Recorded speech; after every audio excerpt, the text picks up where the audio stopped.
Welcome to 5-Star Weekly. Are we finally out of the Gulag? We get into what that means and more coming up. Before we get into it, become part of the notification squad by hitting the bell next to the subscribe button on YouTube.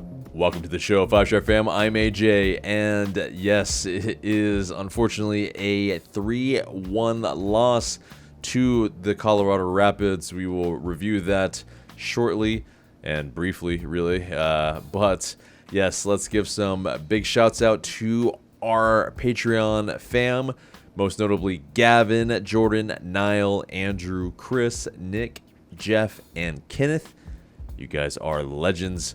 But yes, as well, let's give some love to our sponsor. This segment is brought to you by Giant Sports Cards. For passionate collectors of every level, from rookies to veterans, Giant Sports Cards is the modern-day sports card shop that celebrates your love of the game, because only Giant brings the fun, treats every customer like an MVP with their GOAT level of customer service, delivers a game-changing shopping experience through technologies and amenities such as their Ultimate Collector's Cave retail shop, and offers the hottest cards at the lowest prices.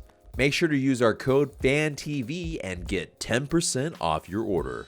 Check out Giant Sports Cards today at giantsportscards.com. And again, make sure to use FANTV right now so that you can make sure you utilize that code to get 10% off. So yes, 3-1 loss versus the Colorado Rapids. It's a rare trip out west to Denver. And yeah, a matter of really, really bad defending in the second half. A little bit of a goal that probably shouldn't have happened in the first half for Colorado. But yeah, a really, really great strike by Alexei Miranchuk in the first half. One that he took where, Ronaldo Hernandez was able to square it for Alexei Miranchuk, who came onto it and was able to keep his head above the ball, and one hopper past the keeper into the bottom left corner. And Alexei Miranchuk is on a scoring spree. 5 goals in 6 games. He has been on fire. But unfortunately, the rest of the squad, not so much, as our attack just still cannot seem to put it all together. A decent first half as far as possession goes, as far as fashioning some chances, but yeah, the 63% possession really meant nothing at the end of the day in the first half. Ultimately, you just have to be able to get more chances in the box, especially aside that the Colorado Rapids aren't great. They were 7th in the Western Conference, so they were definitely, at least in the Western Conference, better than us. Noah Cobb went there in a kind of new look defense, along with an incoming Rob Holding, who hasn't played yet, but Noah Cobb, he was somehow able to play against us even though he's on loan. And yeah, there is a option to buy, and it looks like they do like him. So it is definitely a weird one for sure, playing against your player that you loaned in the league. But yeah, that second half, it came with subbing Saba off and Juan Beracall, who came on in a shape change, necessitating Hernandez to pretty much be the right wing back. Well, Juan Beracall, he unfortunately made pretty much an instant impact, unfortunately, an error, unfortunately, in the box, a little too rash, was sold a dream, essentially, and yeah, a little bit of a step over, and yeah, he pretty much went to ground and tripped his man. There you go, Bob's your uncle, and unfortunately, there's a penalty that, yes, Guzan unfortunately was not able to save.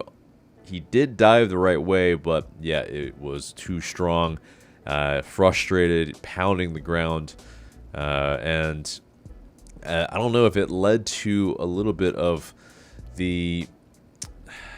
I mean, it just seemed like he had oil in his gloves. It seems like, because the third goal shot in some traffic a little bit, but yes, absolutely, you have to save. And Bragusan unfortunately let it go through him, even though he had two hands on it.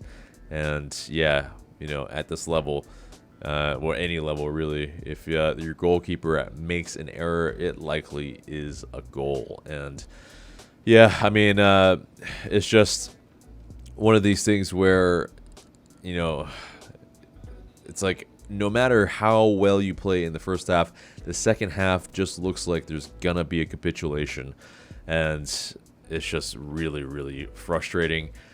Frankly, just kind of the tale of our season, unfortunately. But yeah, I won't belabor the point on this one since it was a loss. We do go in depth in the post-match live stream, so definitely catch our reactions for a little bit more of the immediate kind of reactions beyond that.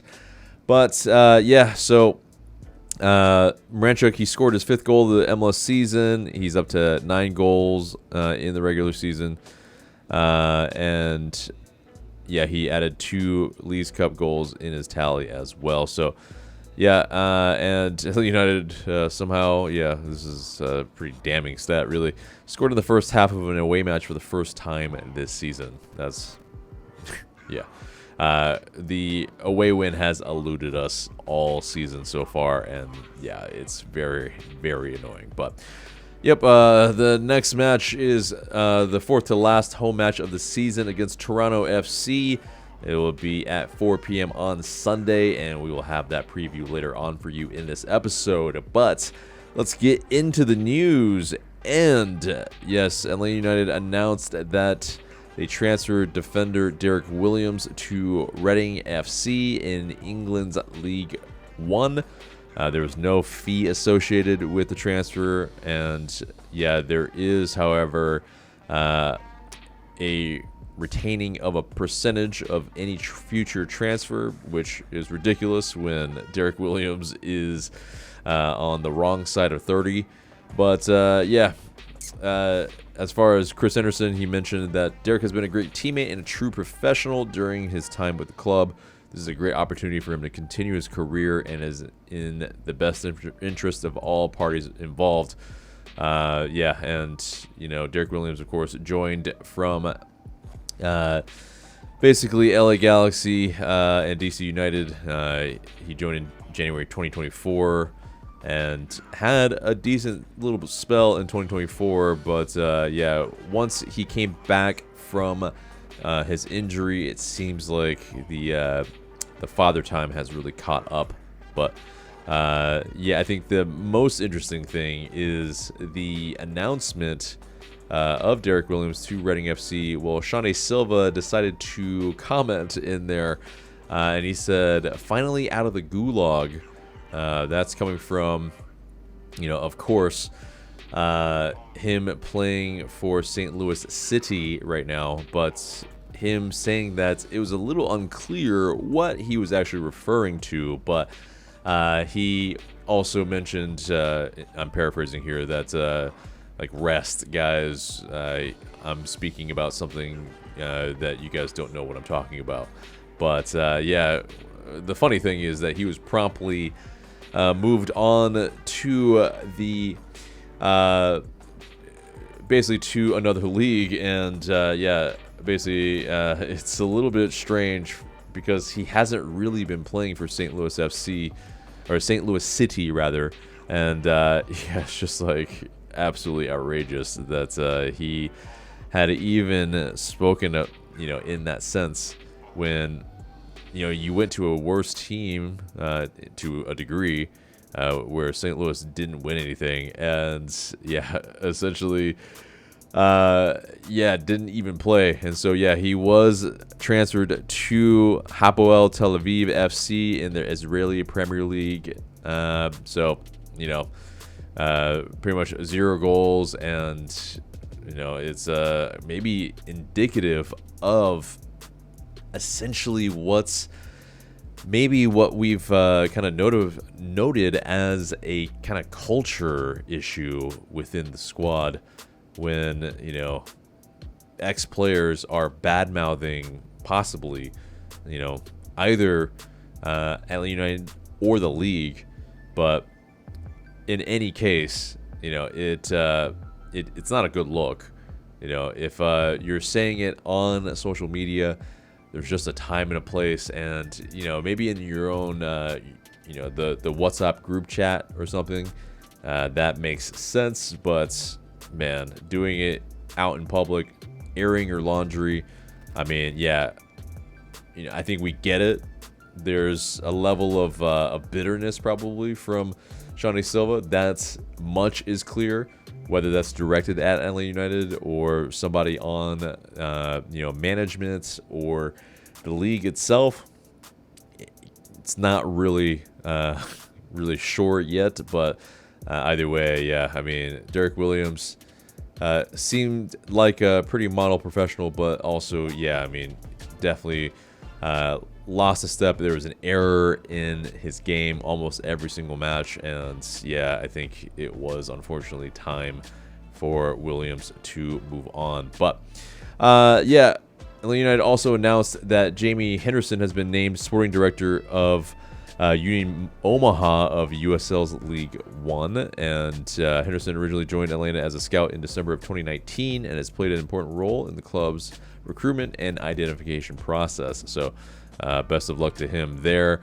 Also, Atlanta United 2 announced that they have loaned defender Caden Moore to Philadelphia Union 2 for the remainder of the 2025 MLS Pro season, or MLS Next Pro season. But definitely a rarity, I think, in the league to make a loan there. But and also, Atlanta United 2 earned a KG 1-0 win against Crown Legacy on a cool night at Fifth Third Stadium. Patrick Weah scored his 4th goal of the season, and Atlanta United earned the 3rd clean sheet of the season with back-to-back wins for the first time in 2025. And to note, Atlanta United 2 have more wins than the first team, unfortunately. It's, man, kind of depressing. But anyway, let's move on to the mailbag. And you guys send in these questions through IG Story and Discord. Please continue to do so, and we might answer your question in the future. But first question comes from Dr. Magnifico. He GIFs, when is it gonna end? Probably referring to the pain that we feel that, yeah, basically watching Atlanta United, unfortunately. But, yep, that definitely is the case. Can't really tell you. I mean, you know, I think the pain's gonna end when the season ends, probably. Nick17 asks, is a hot dog a sandwich? Yes, it is absolutely a sandwich. It's probably more of an open-faced sandwich, but yeah, I mean, you know, it basically clamps two, or it clamps something together, in which case, you know, it's kind of a sandwich. But, you know, let's see what else. Joseph Better Than Carlos says, follow-up, is a cannoli a sandwich? No, cannoli is more of a tube kind of thing. So, yeah, definitely not a sandwich there. Let's see. Let's see. Winner, never heard of her, asks Falcons record. Ooh. Oh, boy. I don't know if I can prognosticate a good record there. I'm going to go 7-9. Yeah, unfortunately. But let's see. Some of these are real dark. I might just skip some of these. But yeah, Billy Gluckman asks, are we making the playoffs this year? It's a very, very low chance. I'm going to probably say we aren't, but stranger things have happened. We have done so, of course, last year. Let's see. Dr. Magnifico also asks, according to the experts, it is widely accepted fact that Detective Pikachu is the greatest live-action animation hybrid since Who Framed Roger Rabbit. Do you think we haven't been drowned in a dozen increasingly shitty sequels due to an uncharacteristic amount of restraint by Warner Brothers, or is it more because COVID happened and they just kind of forgot? It's me. I'm experts. And Michael added on that this Space Jam erasure is unacceptable. Yeah, I don't know. Detective Pikachu, I didn't watch, so I can't tell you. But obviously, Sonic the Hedgehog has been a pretty big hit as well. I'm a big Ryan Reynolds fan, so I'm a little surprised actually to myself that I haven't seen Detective Pikachu. But Space Jam is pretty great and a big part of my childhood. And yeah, I mean, just the, I think iconic nature of that film. I think Michael's right, unfortunately. But next question comes from Omar. He asks, Pineda with current team versus Dilo with 2023 roster. Who wins? Woo! Man, I don't know. I think that is just kind of softness versus softness, or pretty much limpness with limpness. It's man. There's a lot of toothlessness, I think, unfortunately. But I think with at least Thiago Almada in the 2023 roster, I think Dyla probably is able to, probably win that just because Almada is just such a good player. So, and we've seen how much he can just carry a team and pretty much do everything. So, next question comes from H. Steimer1. Likely going to lose one of Fortune, Riley, Muyumba, or Sleesh. Who does FO sell? I mean, I think the easy one there is Muyumba. Fortune, coming back from the injury, probably won't be sold, and I think it should be one of those things where he should have a pretty big part in our future, but that's just me.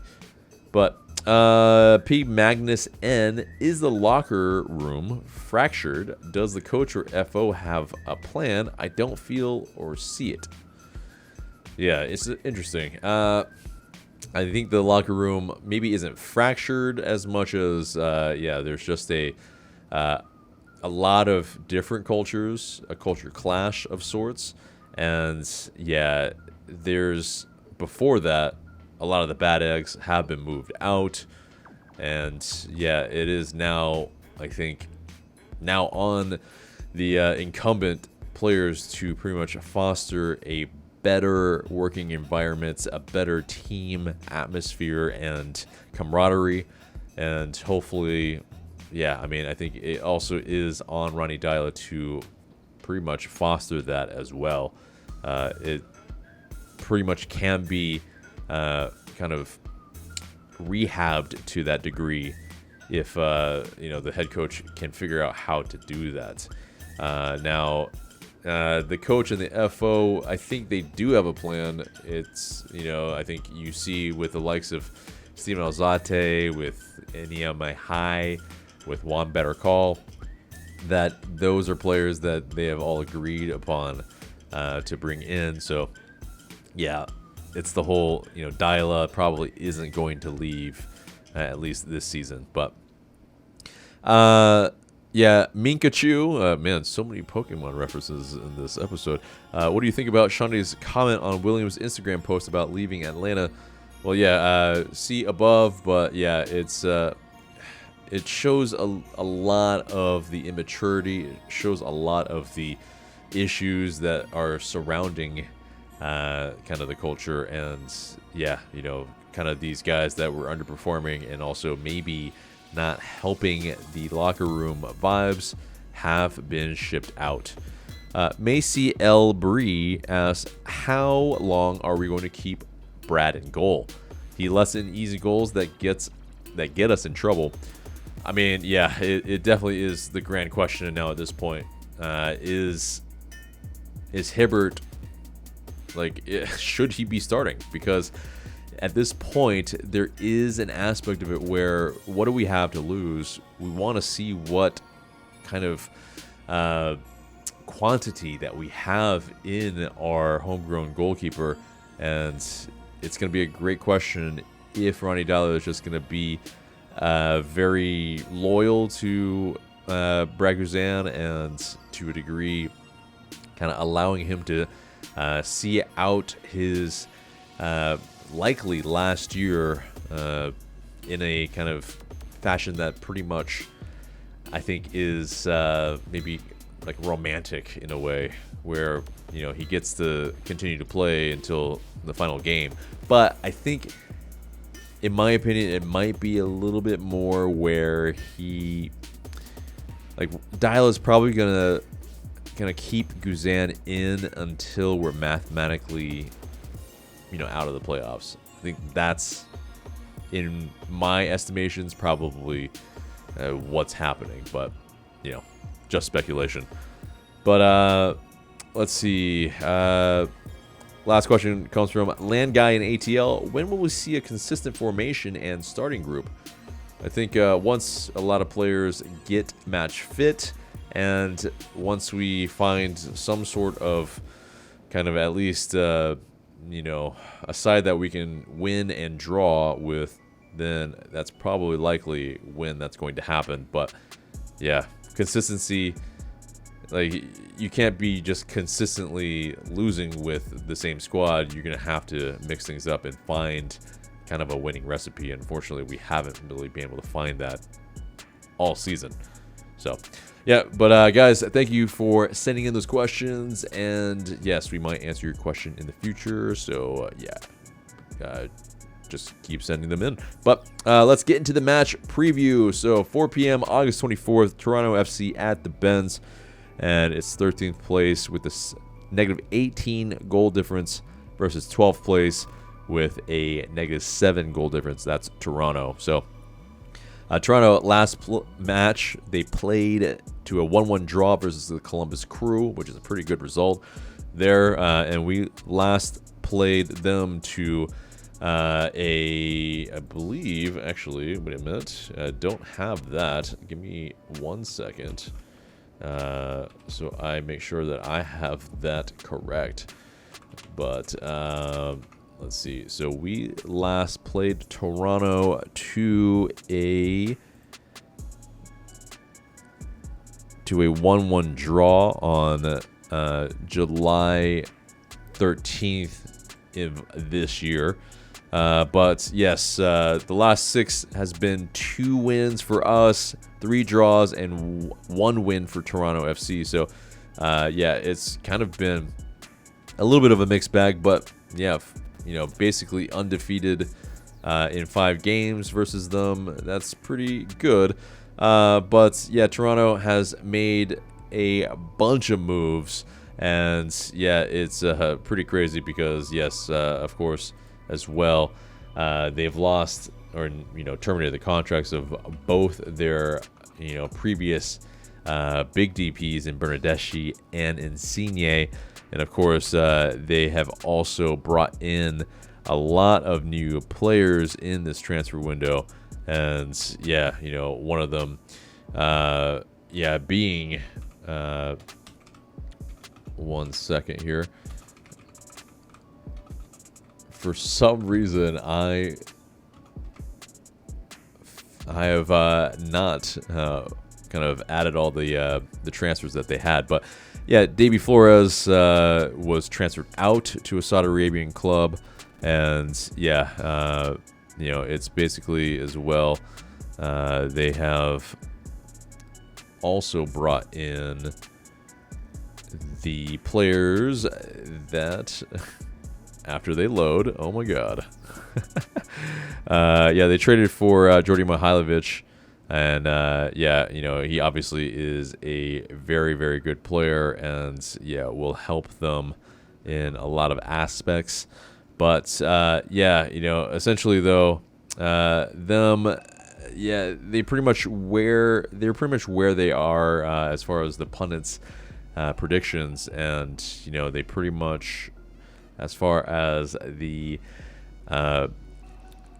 places that they were predicted as low as 15th, as high as 12th, and yeah, it's pretty bad. But they are unfortunately and somehow higher than us. Their defense is just slightly better, and it's kind of wild because we have been shipping goals lately. But they're very much a counter-attacking side, like to kind of press high at times to be able to get the ball, but not very good at scoring their chances.